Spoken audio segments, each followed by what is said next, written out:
Сәлеметсіңдер ме екінші сынып оқушылары? Мен Алматы облысы, Қаратал ауданы, Үштөбе қаласы, Ілияс Есенберлин атындағы мектепке дейінгі шағын орталығы бар орта мектептің бастауыш сынып мұғалімі Шитенова Гүлназ Мұхамедовнамын. Бүгінгі сабаққа сендерге сәттілік тілеймін. Математика пәні. Сабақтың тақырыбы центнер. Оқу мақсаты ұзындық, масса өлшем бірліктерін салыстыру және шамалар мәндері мен амалдар орындау. Әртүрлі өлшеу құралдары шкалаларын бір-бірінен ажырату және шамалардың сәйкес мәндерін анықтау. Бүгінгі сабақта сендер шамалардың мәнін салыстыруды және олармен амалдар орындауды үйренесіңдер. Бағалау критерийлері: масса өлшем бірліктерін біледі, масса өлшем бірліктерін түрлендіре алады. Жаңа сабақты меңгеру үшін бейне жазбаға назар аударыңыздар. Заттардың ауыр немесе жеңіл екенін қалай анықтауға болады? Иә, затты ауыр немесе жеңіл десек, біз оның массасы туралы айтамыз. Масса заттардың бірі ауыр, ал екіншісі жеңіл екендігін анықтауға мүмкіндік беретін белгі. Заттардың массасын өлшеуде таразыны қолданады. Таразының бірнеше түрі бар: электронды таразы, механикалық таразы, жүк таразысы, қол таразы, зертханалық таразы. Затты таразымен өлшегенде ережені есте сақтайық. Егер зат ауыр болса, оның массасы артық болады. Егер зат жеңіл болса, оның массасы кем болады. Сонымен сабағымызды жалғастырамыз. Бірінші тапсырма. Дүкенге бір қап картоп әкелді. Картопты қай таразыға салып өлшеген дұрыс? Картопты дұрыс таразымен сәйкестендір. Затты қай таразыға салып өлшеу керектігін анықтайды. Затты дұрыс сәйкестендіреді деген дескрипторларды басшылыққа алып орындаңыздар. Бұл тапсырманы сендер дұрыс орындайды деген сенімдемін.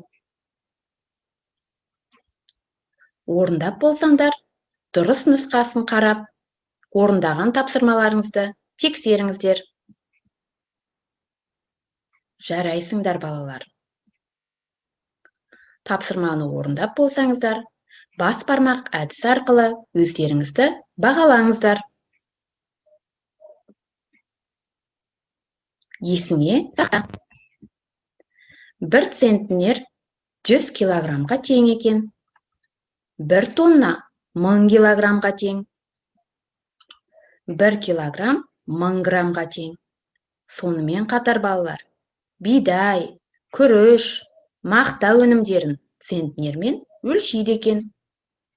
Мысалға, 50 килограммдық 2 қап ұн 1 центнерді құрайды екен. 25 килограммдық 4 қап ұн 1 центнерді құрайды екен. Сонымен қатар, 10 килограммдық 10 қап ұн 1 центнерді құрайды екен. Ары қаратай сабағымызды жалғастырайық. Екінші тапсырма, логикалық тапсырма. 1 килограмм шеге ауыр ма? 1 килограмм мақта ауыр ма? Қанеки, бәріміз бірге ойланып көрейікші. Ойланып көрсеңдер, дұрыс нұсқаға қараңыздар. 1 килограмм мақта мен 1 килограмм шеге өзара тең болады екен. Өйткені мақтаның да, шегенің де салмақтары бірдей екен. Жарайсыңдар, балалар. Үшінші тапсырма. Есепті шығар.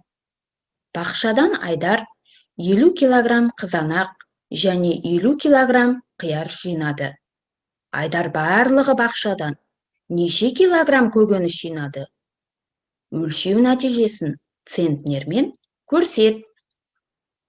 Есептің қысқаша шартын құрайды, есептің сұрағын қояды, есептің шешуін шешеді, есептің жауабын жазады, масса бірліктерін түрлендіреді деген дескрипторларды басшылыққа алыңыздар. Бұл есептің ең бірінші қысқаша шартын құрайық. Қанеки, барлығымыз бірлесіп, осы есепті шығарып көрейік. Қызанақ 50 килограмм, қияр 50 килограмм. Есебіміздің сұрағы, барлығы қанша көкөніс жинаған екен Айдар? Соны табуымыз қажет екен. Есебіміздің шарты сұрағын жазып болғаннан кейін, есептің шешуін шешейік. Есептің шешуін қызанақтың салмағы мен қиярдың салмағын қосады екенбіз. 50 килограммға 50 килограммды қоссақ, 100 килограмм болады екен. 100 килограммды центнерге түрлендірсек, 1 центнерге тең болады екен. Есебіміздің жауабын жазайық. Жауабы Айдар бақшадан барлығы 100 килограмм немесе 1 центнер көкөніс жинады деп жазып қояйық. Жарайсыңдар, балалар. Бұл тапсырманы орындап болсаңдар, бағдаршам әдісі арқылы өздеріңізді бағалаңыздар. Сонымен, балалар, бүгінгі сабақта сендер не білдіңдер? Масса өлшем бірліктерін білдіңдер. Масса өлшем бірліктерін түрлендіре алдыңдар. Ал енді, балалар, арғартай сабағымызды орындап көр деген бейне жазбаны тамашалап көріңіздер. Таразының түрлері туралы не айта аласыңдар? Зерттеу жұмысы жүргізіледі. Балалар, үйден ас үй таразысын пайдаланып, бір кәмпиттің, бір печеньенің және бір алманың массасын біліп келіңіздер. Мүмкіндігіне қарай суретке түсіріп келуге де болады. Сонымен, бүгінгі сабағымыз аяқталды. Алма ағашы әдісі арқылы кері байланыс сабақ бойынша беріңіздер. Сау болыңдар, балалар.